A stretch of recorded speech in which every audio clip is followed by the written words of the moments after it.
Apa kabar adik-adik, bertemu lagi bersama saya. Kali ini, kita akan membahas video mengenai pembelajaran tentang perubahan masyarakat Indonesia pada masa penjajahan dan tumbuhnya semangat kebangsaan. Dengan kompetensi dasar 3.4 menganalisis kronologi perubahan dan kesinambungan ruang geografis politik pendidikan, ekonomi, sosial, budaya. Dari masa penjajahan sampai tumbuhnya semangat kebangsaan. Dengan tujuan pembelajaran, menganalisis kondisi masyarakat Indonesia pada masa penjajahan.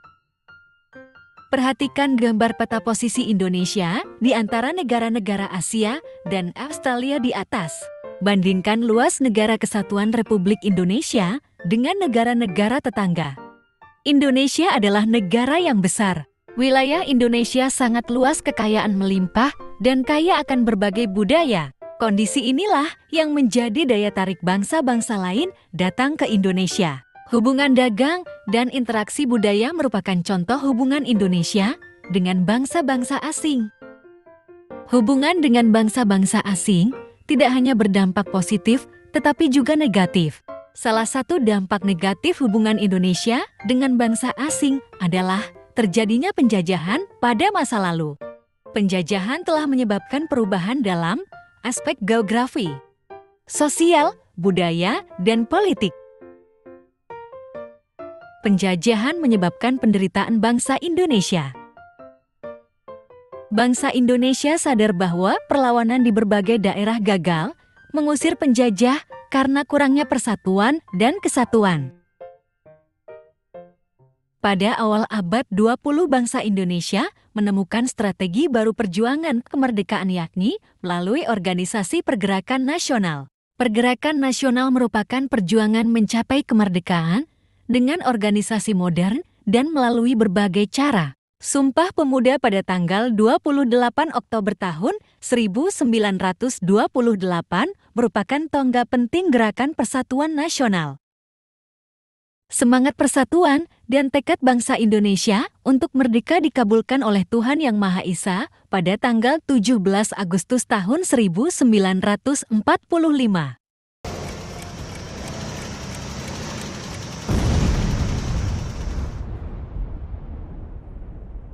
Bangsa Indonesia memproklamasikan kemerdekaan.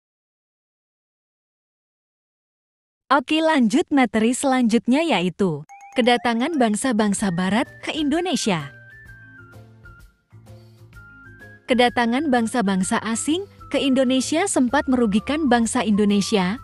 Keinginan mereka menguasai Indonesia pada masa kolonialisme dan imperialisme. 1. Latar belakang kedatangan bangsa Barat. A. Daya tarik Indonesia bagi bangsa-bangsa Barat. Perhatikan gambar rempah-rempah di atas. Mengapa bangsa-bangsa Barat sangat membutuhkan rempah-rempah? Indonesia dan bangsa-bangsa di Eropa memiliki perbedaan kondisi alam. Lokasi memengaruhi perbedaan iklim dan kondisi tanah di Indonesia dan Eropa. Rempah-rempah bagi bangsa-bangsa Eropa dapat digunakan untuk penyedap makanan, pengharum ruangan, obat-obatan pengawet makanan, penghangat badan. Negara-negara tropis seperti Indonesia kaya akan rempah-rempah sehingga bangsa-bangsa Barat berusaha memperolehnya. Adanya motivasi 3G Gold, Glory, Gospel. 3G Gold yang berarti kekayaan, Glory yang berarti kejayaan, Gospel yang berarti memperluas ajaran Nasrani. Selanjutnya adanya revolusi industri, yaitu penemuan mesin uap untuk kapal memudahkan bangsa Eropa melakukan perjalanan. Kedatangan bangsa-bangsa Barat ke Indonesia. Perhatikan peta rut kedatangan bangsa Belanda ke Indonesia di atas. Belanda adalah negara yang paling lama menjajah Indonesia. Selain Belanda, bangsa-bangsa Barat yang datang ke Indonesia pada masa penjajahan adalah Portugis, Spanyol, dan Inggris. Untuk mengetahui bagaimana perjalanan bangsa Barat datang ke Indonesia,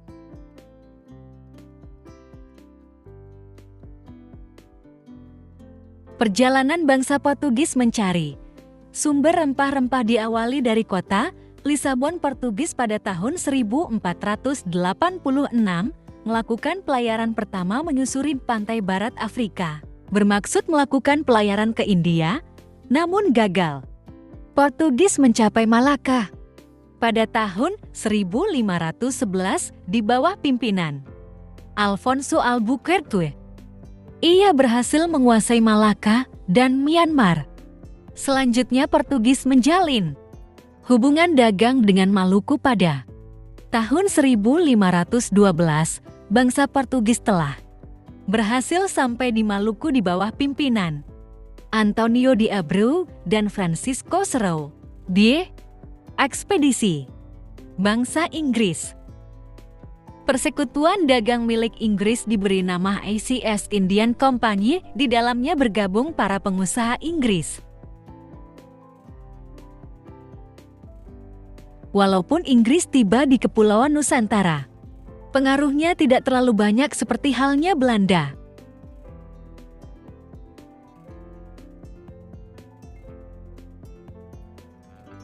Selanjutnya kedatangan Belanda ke Jayakarta.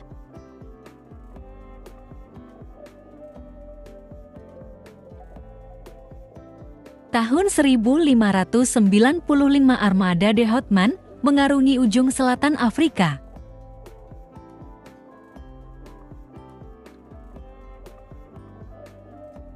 Tahun 1596 armada de Houtman tiba di pelabuhan Banten melalui Selat Sunda.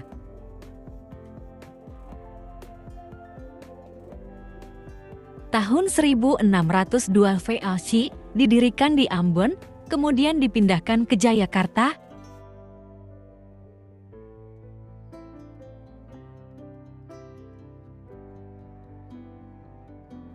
Tahun 1619, izin kantor dagang ISC dicabut, kemudian VOC mengubah nama Jayakarta menjadi Batavia.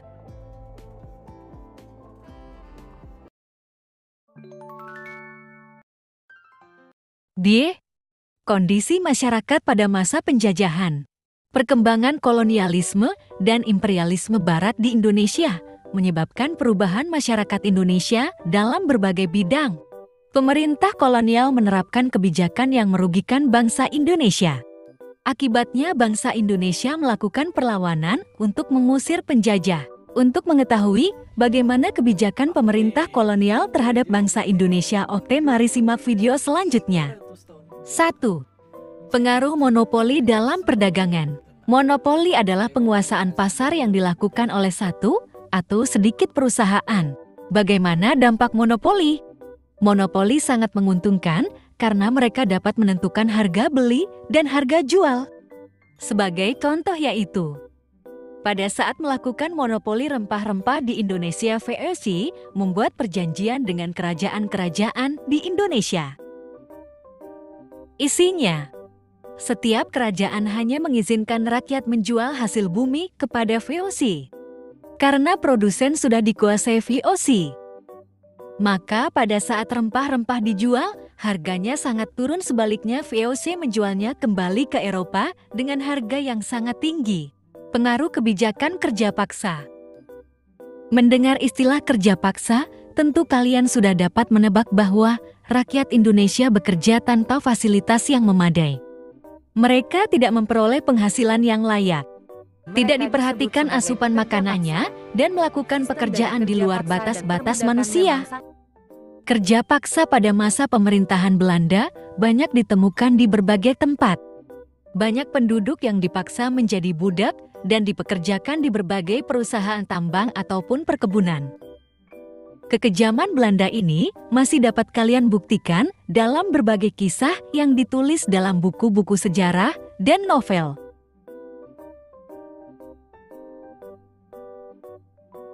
Pengaruh sistem sewa tanah. Saat Inggris menguasai Indonesia, Gubernur Jenderal Lord Minto membagi daerah jajahan Hindia Belanda menjadi 4, yakni Malaka, Sumatera, Jawa, dan Maluku. Lord Minto selanjutnya menyerahkan tanggung jawab kekuasaan atas seluruh wilayah itu kepada Letnan Gubernur Thomas Stamford Raffles. Salah satu kebijakan terkenal pada masa Raffles adalah sistem sewa tanah.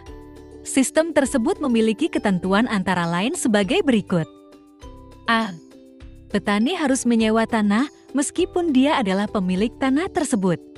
B. Harga sewa tanah tergantung pada kondisi tanah. C. Pembayaran sewa tanah dilakukan dengan uang tunai. D. Bagi yang tidak memiliki tanah dikenakan pajak kepala.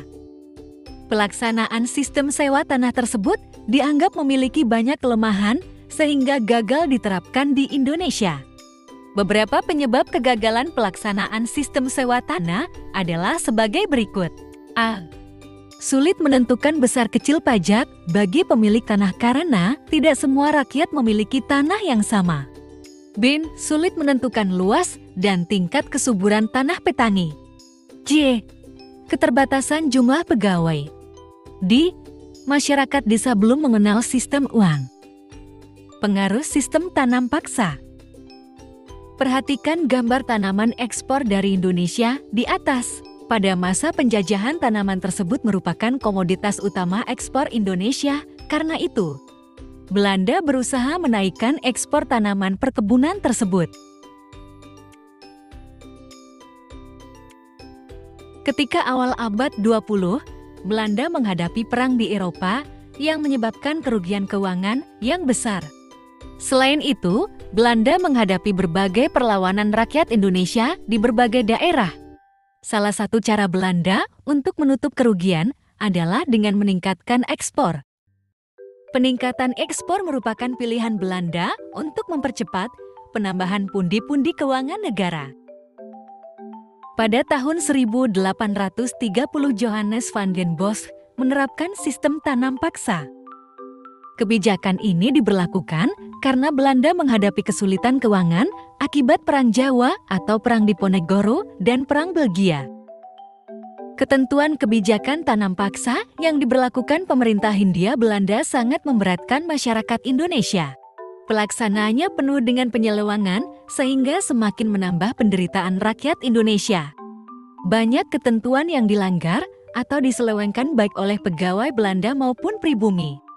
Praktik-praktik penekanan dan pemaksaan terhadap rakyat tersebut antara lain sebagai berikut. A. Menurut ketentuan, tanah yang digunakan untuk tanaman wajib hanya 1/5 dari tanah yang dimiliki rakyat. Namun kenyataannya selalu lebih bahkan sampai 1,5 bagian dari tanah yang dimiliki rakyat. D. Kelebihan hasil panen tanaman wajib tidak pernah dibayarkan. C. Waktu untuk kerja wajib melebihi dari 66 hari dan tanpa imbalan yang memadai. D. Tanah yang digunakan untuk tanaman wajib tetap dikenakan pajak. Tugas kita selaku generasi muda sebagai pelajar adalah belajar dengan rajin dan gemar membaca supaya bisa mengisi waktu demi menyiapkan diri sebagai generasi yang hebat dan membanggakan orang tua dan bangsa. Adik-adik sebagai penerus bangsa harus tetap semangat belajar agar cita-cita kalian bisa tercapai. Sekian dari saya, terima kasih.